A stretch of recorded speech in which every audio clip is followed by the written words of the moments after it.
Thank you so much for joining me. I'm Cynthia. This is the Body, Mind, and Spirit channel. In this video, we are discussing life after death from the perspective of a medium. That would be me. I'd like to stress that not everyone who has a catastrophic illness or even a near-death experience has a big awakening and ends up taking a completely spiritual path where they end up serving others. I have seen enough in the years that I have been exposed to catastrophic illness, and as my work as a spiritualist who serves. The paths in life, the choice and time of evolvement differ. And some people are closed. And that isn't a bad thing, because when these doorways open up,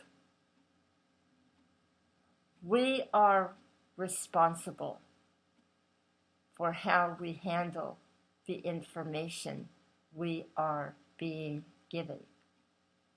And the degree of light is so high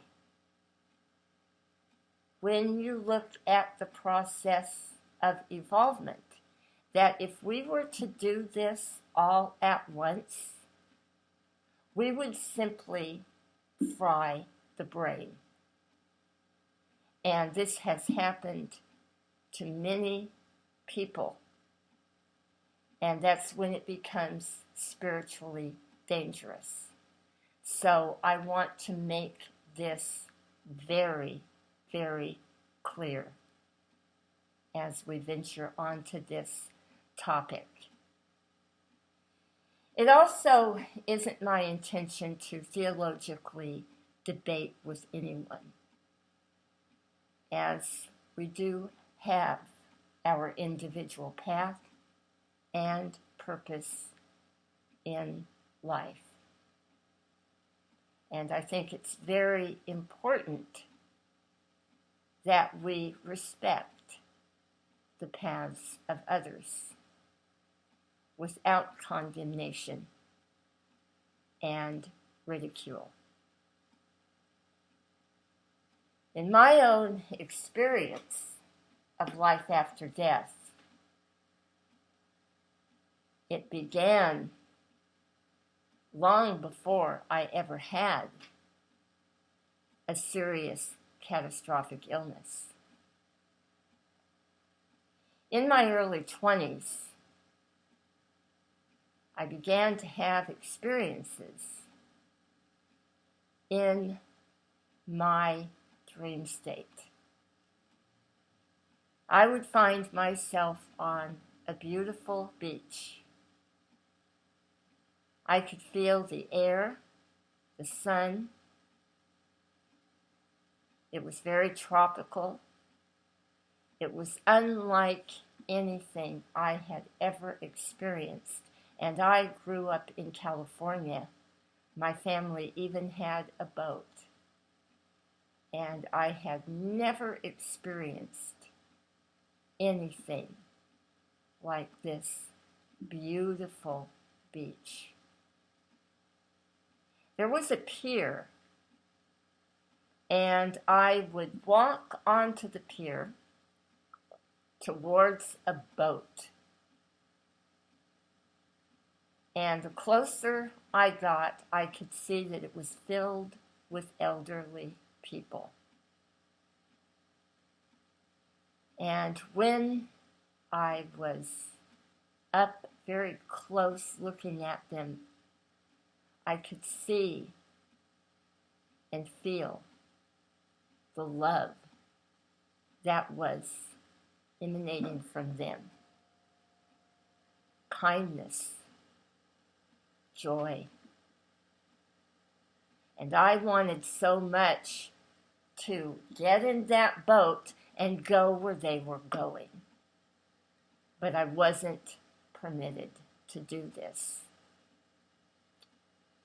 And as the boat pulled away, the sunlight began to fill the sky. It began to collide with the water, and the boat would disappear into that light, and I would immediately wake up. And it was so intense that I would walk around all day. And I was a student at the time, going to college and also working part-time as well. And my mind would be just fixated on this experience. And it was an experience that wouldn't happen all the time. It would happen every so often. But it never left my mind. As time passed, I would have the experience of finding myself in an enormous library. There was no beginning, there was no end, and it was filled with books. And as I walked through the different sections of this library, I would see clothing articles from very specific periods of time, as well as artifacts.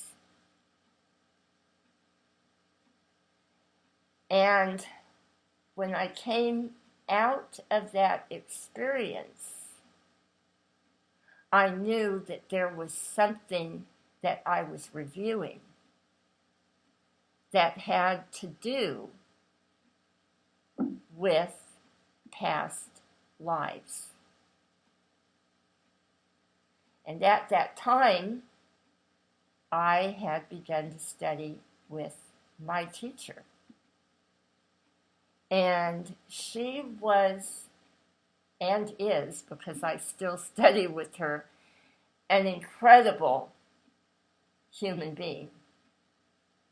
I have never seen her judge anyone or anything. She's just very matter of fact and very clear on what she sees. And she said, "You were in the Hall of Records."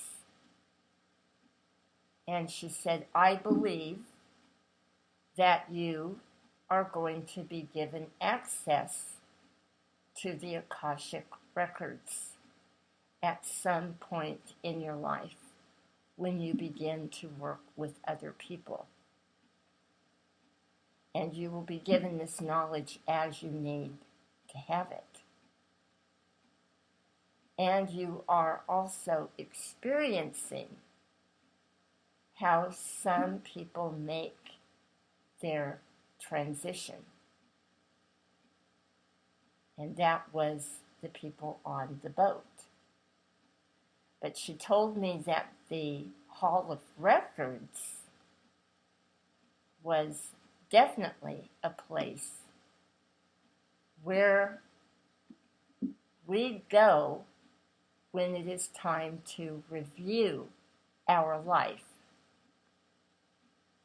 after we have transitioned from the physical form, made that adjustment, had that rest, had time with the angels and the teachers that administer and attend to us in between disembodiment and re-embodiment.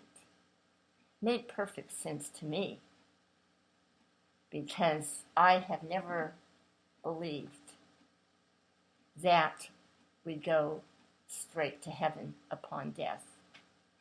And I was someone raised in organized religion. And this was as strict and as one way as it could go. But I had seen too much, and I knew that there was more to it. And I sincerely prayed and I asked questions. At the time I had these experiences, I wasn't reading any books. I had nothing to base this on other than the fact that I was praying and clearing my mind through meditation. As the years passed, my mother became more active with death and dying and people who were crossing over. And by 1986, the AIDS virus was very dominant, and a lot was going on. And my mother was a death doula for men in the gay community. And she had taken her religious background, combined it with her spirituality, and was helping these men in the months and weeks before their transition. And from time to time, I would go on calls with her. And I remember one young man in particular was having a very difficult time. His AIDS had been in complete remission for a number of years. And then all of a sudden, it had come back. He was also in a lot of pain over his relationships that he had had in the past and the relationship that he was currently in. And at one moment, the room became very quiet. There were just no words that my mother could give him, and he didn't have anything to say. And I looked at him and I said, "Well, can I say something?" And he said, "Sure." He goes, "I know you're feeling something. What is it?" And I said, "Do you really even want to be here on this earth? Do you really even want to stay in this body?" And he looked at me and he said, "As a matter of fact, I don't. I really would like to go on and get on with it because I know that there is so much more, and I can't do anything more here." And at that moment, I knew that it wasn't going to be much longer. And within a matter of days, his organs began to shut down, and he began to become more quiet and more bedridden. And my mom would go every day and administer to him. And on the final day of his life, we got the call that he was officially in coma and to come to his bedside. And I walked into the room with my mother, and his hands were in a prayer position. and he was talking. Speech was very garbled, but I knew that he was talking to someone. There was definitely a presence in the room. And I looked up as my mom began to pray, and I saw 3 beings above the bed. There were 2 angels on either side of the being in the center, and this being had a very long book. And I instantly knew that it had to do with the Akashic records, and that this was a recording angel that was present with us. And 7 hours later, this young man peacefully slipped out of his body. I believe it was because he knew his time was over. There was nothing more he could do, and he didn't resist the process of death. I will leave you with this. I look forward to speaking with you again in part 2 of this series. And if you have any questions for me or would like an empathic reading, my information is in the link below. I wish you joy and wellness on your journey.